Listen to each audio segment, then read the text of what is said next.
बहुत बहुत शुभकामनाएं। चूंकि प्रोग्राम काफ़ी अच्छा रहा और लंबा भी रहा और आपने काफ़ी इंतज़ार किया और सोचते होंगे कि लास्ट में अब चीफ गेस्ट को बुलाया है, 10-15 मिनट हमारी और खर्च होगी। अक्सर ये अवधारणा होती है कि जब चीफ गेस्ट का समय आता है बोलने का तो लोग पलायन करने की शुरुआत कर लेते हैं।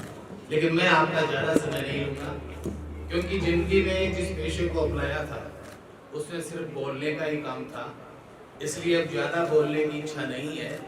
लेकिन फिर भी चूँकि जिस तरीके के प्रोग्राम बच्चों के मैंने देखे, निश्चित रूप से मुझे वही नवोदय की अवधारणा याद आ गई कि हमारा एक मकसद होता था कि नवोदय में जो बच्चे आए हैं वे बच्चे ज़्यादा से ज़्यादा उनकी जो प्रतिभा है वो निखर के सामने आए। क्योंकि शिक्षा का मतलब ये होता है कि बच्चों के अंदर जो छुपा हुआ ज्ञान है उस ज्ञान को एक शिक्षक बाहर निकाल दे, तभी वो सार्थक शिक्षक है। और यही अवधारणा मैंने यहाँ भी बच्चों में देखी। छोटे छोटे बच्चे, सोचिए मंच पर जाना कितना मुश्किल काम होता है, हम बड़ों से नहीं जाया जाता। अगर मैं कहूँ कि हम जितने भी यहाँ इकट्ठे हैं उनमें 2% व्यक्ति भी मंच पर आके अपनी प्रस्तुति अगर देते हैं तो पैर कांपने लग जाएगा। इन बच्चों ने बड़ा निर्भीक, कोई भी इनमें घबराहट नहीं, कोई भी इनमें वो नहीं कि मुझे कोई देख रहा है, मेरे पर कोई हंस भी रहा है, खुशी भी मना रहा है, मेरे को एप्रिशिएट भी कर रहा है। तो इस प्रकार की जो बात मैंने देखी, उसके लिए विद्यालय की डायरेक्टर और रेणु बहुत बहुत साधुवाद की पात्र है, क्योंकि हमारा जो मकसद है वो यही है कि इन बच्चों को ज़्यादा से ज़्यादा इनकी प्रतिभाओं को निखारें। मैं आपको एक छोटा सा उदाहरण देता हूँ कि इंग्लैंड में जब पहली बार कॉन्वेंट स्कूल का कंसेप्ट सामने आया था, उसका सिर्फ एक ही मकसद था कि उस समय इंग्लैंड और फ्रांस के बीच में, उस समय नेपोलियन फ्रांस का सर्वे हुआ था और इंग्लैंड और फ्रांस के बीच भी युद्ध चल रहे थे। नेपोलियन ने पूरी यूरोप को जीत लिया था सिर्फ इंग्लैंड को छोड़कर, और उसका अंतिम लक्ष्य था कि मैं इंग्लैंड को भी जीतूं। इसलिए इंग्लैंड नेपोलियन की ताकत को रोकने के लिए इन कॉन्वेंट स्कूलों की स्थापना इंग्लैंड में की, जिसका मकसद ये था कि बच्चों के अंदर जो छुपी हुई प्रतिभा है उनमें आपस में जो कोऑपरेशन की भावना है वो किस तरह से विकसित की जाए, इसके लिए उन स्कूलों की स्थापना हुई थी। और आप मान के चलिए कि जब वाटरलू का युद्ध हुआ, उस युद्ध में नेपोलियन को उन कॉन्वेंट के छात्रों ने ही पराजित किया था। कारण यह था कि वो जितने भी स्टूडेंट्स थे वो सारे के सारे कॉन्वेंट में पढ़ने वाले विद्यार्थी जब फुटबॉल के मैदान में आपस में फुटबॉल खेलते थे, और चूंकि कोई भी गेम बिना कोऑपरेशन के नहीं चलता, और फुटबॉल तो विशेष करके अगर ये सोच ले कोई खिलाड़ी की मैं ही गोल कर दूं हॉकी और फुटबॉल में, तो वो देश जीत भी नहीं सकता, वो टीम जीत नहीं सकती। नेपोलियन को उन्हीं कॉन्वेंट के बच्चों ने पराजित किया, जिन बच्चों ने उन कॉन्वेंट स्कूल के फुटबॉल के मैदान में जो गुण सीखे थे वही गुण उनके जीवन में काम आए। तो इन बच्चों में भी हमारा मकसद यही होना चाहिए कि ज्यादा से ज्यादा इनको समय, मैं चूंकि नवोदय विद्यालय पाटन से मेरी जिंदगी की शुरुआत हुई थी और मुझे बड़ा अच्छा लगता है, मैं कई बार कहता हूँ बच्चों से कि सीकर जिला मेरा दूसरा जिला है, क्योंकि चूरू में मुझे कोई नहीं जानता, मैं आपको सही बताऊं। 30 साल तक नवोदय में रहा और चूरू में आने के बाद में अक्सर मुझे याद हुई है, कहते हैं ये विशाल के पापा है, ये कार्तिक के पापा है, या मेरी मैडम चूंकि वहाँ लेक्चरर रही तो ये कहते हैं कि उमा लाठा के हस्बैंड है। मुझे ये नहीं कहते कि ये राजेश शर्मा की लड़की है। तो कहने का मतलब और सीकर में आप ये मान के चलिए ऐसा कोई गांव नहीं होगा सीकर जिले का जहां मुझे नहीं जानते। अगर मेरे जूनियर बच्चे भी जो मेरे जाने के बाद वहां गए थे, वो बच्चे भी मेरे नाम से जरूर जानते हैं कि राजेश जी सर हमारे यहाँ रहे थे। और इसके माध्यम से मैं आपको बताऊं कि कितना मुझे फायदा रहा इस नवोदय की। अभी बच्चों के फोन आ रहे थे, वो खुद भी आ गए। तो कहने का मतलब है कि नवोदय विद्यालय में जिसकी शुरुआत मैंने की थी, बच्चों को हम यही सिखाते थे। और ये नहीं है कि उनको ज्यादा पढ़ाने के लिए जोर देते थे कि पढ़ो और ये करो। फिर पढ़ाने के लिए तो ये थी ना कि जिस कंपटीशन को देख के वो बच्चे हमारे पास आए थे, वो हमारे जिले की प्रतिभा तो थी ही, उन प्रतिभाओं को निखारना ही हमारा काम था, उनको समय देना हमारा काम था। और उन बच्चों ने फिर वो सब कुछ किया। नहीं कोई, अब पता नहीं क्यों मेरे बच्चे आज भी वो बच्चों के पापा बन गए हैं, लेकिन आज भी मेरे से उतना ही डरते हैं, जबकि मैंने किसी बच्चे को मारा नहीं था, किसी को डराया नहीं था। मैं सिर्फ नजरों से ही मेरी से वो डरते थे। और उन बच्चों को लगता था कि सर अगर कुछ कह रहे हैं इसका मतलब है कि बिल्कुल सही है, ये हमें करना है। और जैसे रेणु ने बताया था, हमारे नवोदय विद्यालय में छुट्टियां नहीं होती। दीपावली, होली, सब त्योहार वहीं मनाए जाते हैं, क्योंकि नेशनल इंटीग्रेशन के लिए ये जरूरी है कि जितने भी हमारे त्योहार है उसको बच्चे नहीं मनाए। और बच्चों के पेरेंट्स, सबकी पेरेंट्स की इच्छा होती है कि बच्चे हमारे साथ रहें, दीपावली हमारे साथ मनाएं, रक्षाबंधन हमारे साथ मनाएं, जितने भी हमारे त्योहार है वो सब अपने साथ मनाएं। तो इसके लिए पेरेंट्स जब आते थे, तो मेरे ज्वाइन करने से पहले, क्योंकि उस समय स्टार्ट हुआ था नवोदय, तो प्रिंसिपल साहब ने कहा कि पेरेंट्स आएंगे और झगड़ा भी करेंगे। और सीकर जिले के पेरेंट्स हैं, हमारे गोस्वामी जी प्रिंसिपल थे, बोले लोकसभा के स्पीकर तक शिकायत कर देंगे, क्योंकि बलराम जी जाखड़ साहब यहाँ से कॉन्स्टिट्यूएंसी से एमपी थे, तो शिकायत कर देंगे। मैंने सभी बच्चों को इकट्ठा किया। मैंने कहा बेटा अपने पास ऐसे भी बच्चे हैं जिनके माँ नहीं है, ऐसे भी बच्चे हैं जिनके बाप भी नहीं है, कुछ बच्चे ऐसे भी हैं हमारे पास जिनके दोनों भी नहीं है, और कुछ बच्चे वो हैं जो माइग्रेट होके लातूर, उस समय हमारे यहाँ सीकर जिले से 2 जगह से माइग्रेशन होता था, एक महाराष्ट्र से और एक मणिपुर से, तो वहाँ के बच्चे भी थे। तो ये बच्चे क्या मणिपुर और महाराष्ट्र जाएंगे? क्या जिन बच्चों के पेरेंट्स नहीं हैं वो बच्चे अपने घर जाके कैसी दीपावली मनाए? अब सच मानिए, मेरे बच्चों में वो भावना जागृत हुई और उन्होंने ये फैसला कर लिया कि चाहे हमारे पेरेंट्स आए, हम उनको यही कहेंगे कि हम दीपावली यही मनाएं। और वही है, वो परंपरा पड़ गई। उसके बाद में बच्चे कभी भी दीपावली पर जिद नहीं करते थे।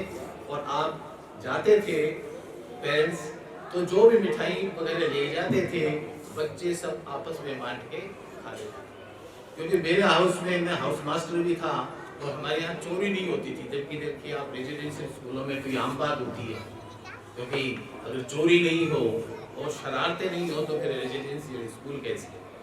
लेकिन मैंने एक वो परंपरा डाली, बच्चों से कहा कि जिस पेरेंट्स के द्वारा हमें गोंद के लड्डू भेजे जाएंगे, दिए जाएंगे, सभी हाउस के बच्चे मिलके उसी दिन खत्म कर दो। दूसरे दिन दूसरे पेरेंट्स आते थे, उनके भी उसी बात। ऐसे हमारा 1 महीना चल जाता था, बच्चों को गोंद के लड्डू भी पहुंचाते थे और लड़ाई झगड़ा और चोरी चकोरी भी नहीं होती। तो सीकर के अलावा मैं जोधपुर रहा, पाली रहा।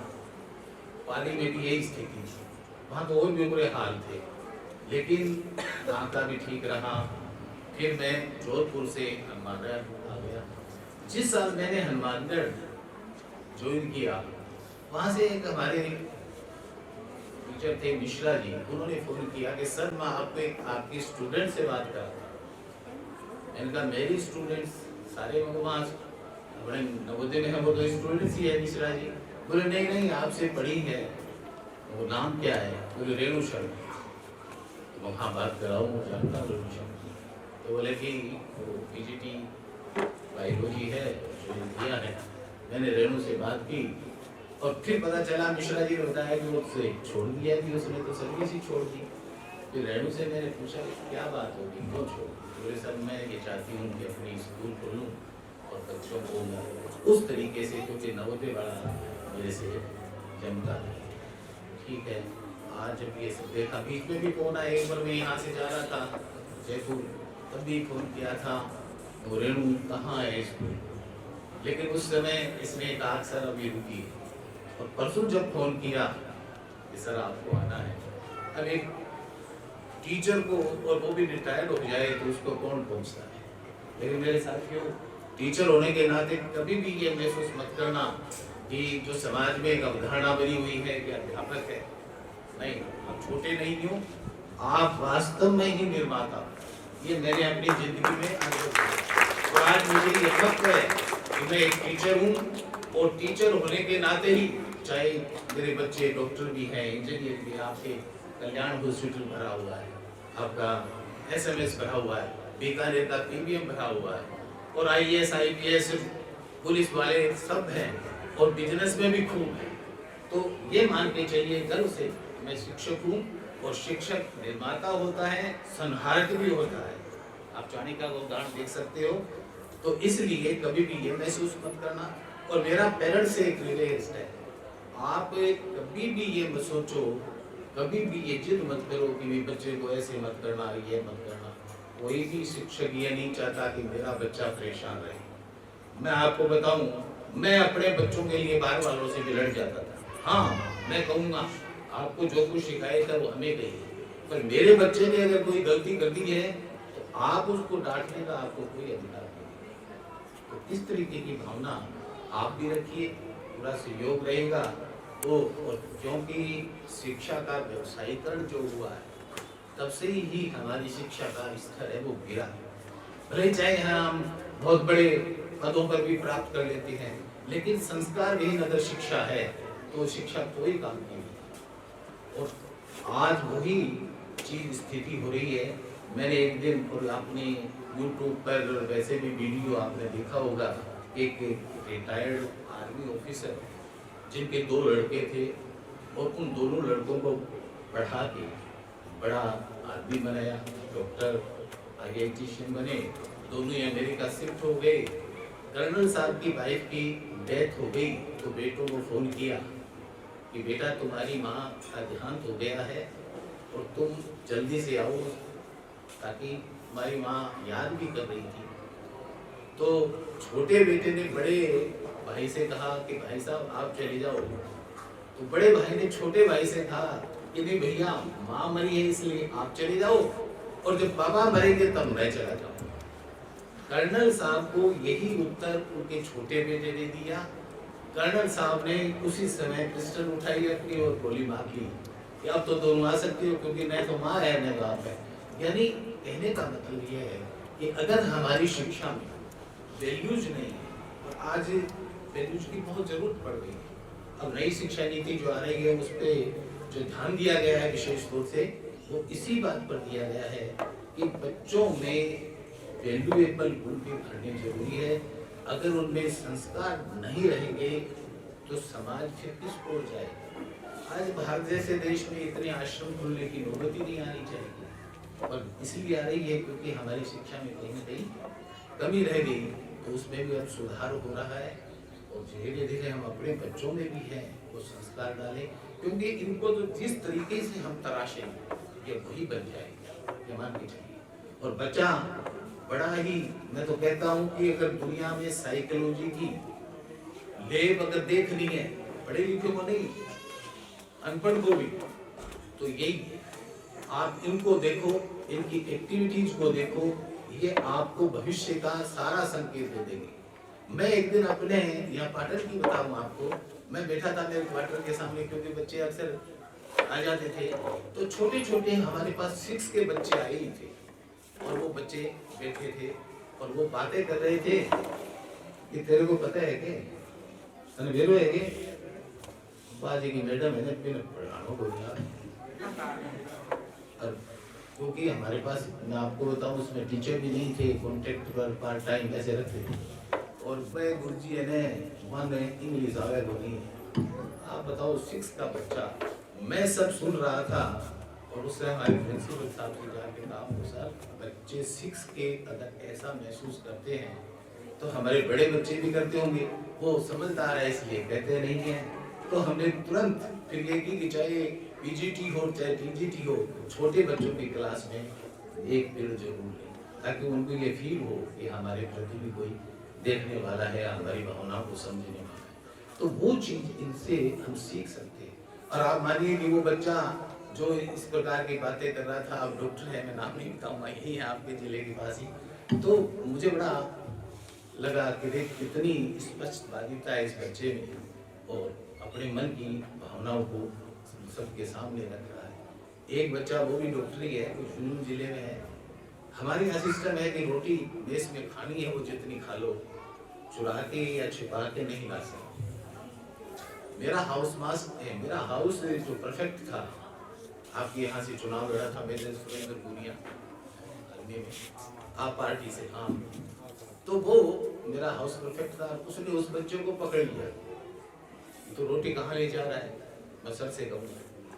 उस बच्चे ने कितनी दृढ़ता के साथ बिना बहके उत्तर दिया, बोले भाई साहब सर कल ले चलो और चाहिए, मैं तो रोटी ले जाऊंगा। वो लेके मेरे पास आया और आके कहा कि सर ये रोटी ले जा रहा है इसमें। मैंने उससे कहा तू जा सुरेंद्र, तू जा। मैंने कहा बेटा क्या बात है, क्यों रोटी लाता है? बोले सर भूख लगती है मुझे।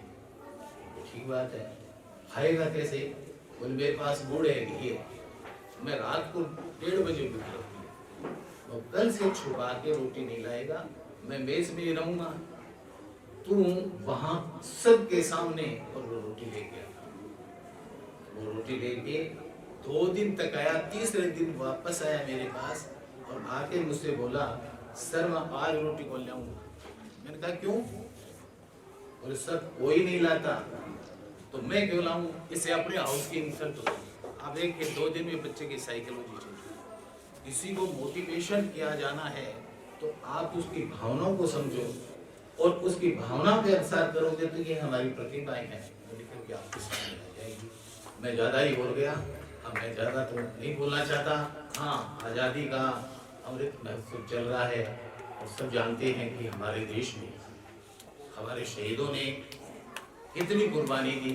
और मैं आपको बताऊं कि हमारे आज़ादी का आंदोलन दुनिया का इतिहास का सबसे बड़ा आंदोलन था जो 100 वर्ष तक चला। 1857 से लेकर 1947 में हम आजाद हुए। इन 100 वर्षों के दरमियान आप देखिए कि हमारा आंदोलन अहिंसा वाला। मुझे याद किया, हाँ वैसे तो बच्चे करते ही रहते हैं, मैं आता ही रहता हूँ हर दूसरे चौथे दिन। मेरे साथी शिक्षक सभी को बहुत बहुत धन्यवाद। और जो प्रोग्राम की तैयारी करवाई है हमारी म्यूजिक टीचर और अन्य स्टाफ के सदस्य, जिन्होंने इतना अच्छा प्रोग्राम, छोटा नहीं बहुत अच्छा प्रोग्राम देखने को मिला, इसके लिए सब साधुवाद के पात्र हैं। और मेरी ओर से बहुत बहुत शुभकामनाएं। और मैं चाहता हूँ बेटे खूब उन्नति करो, खूब प्रोग्रेस करो और देश को भी योगदान दे। पैसा का लालच मत करना, पैसा ईश्वर देता है और पैसे हैं तकदीर में लिखे हैं तो सब आ जाएंगे। तो आंखें आपकी और तो मेरी, कि 4 मिले 64 खिले, 32 आपके और 32 मेरे, तो 4 मिले 64 खिले, 20 करे प्रणाम, 10 आपकी और 10 मेरी, 20 करे प्रणाम और होठों से मुस्कुराते रहे ये रीति समान। जय हिंद, जय भारत।